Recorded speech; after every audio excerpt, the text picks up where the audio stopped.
सर्वमङ्गलमाङ्गल्यां देवीं सर्वार्थसाधिकां शरण्यां सर्वभूतानां नमामो भूमिमातरम्।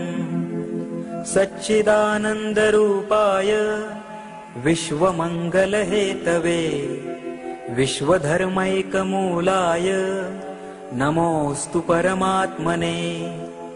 विश्वधर्मविकासार्थं प्रभो सङ्घटिता वयं शुभामाशिषमस्मभ्यं देहि तत्परिपूर्तये। अजय्यमात्मसामर्थ्यं सुशीलं लोकपूजितं ज्ञानं च देहि विश्वेश ध्येयमार्गप्रकाशकम्।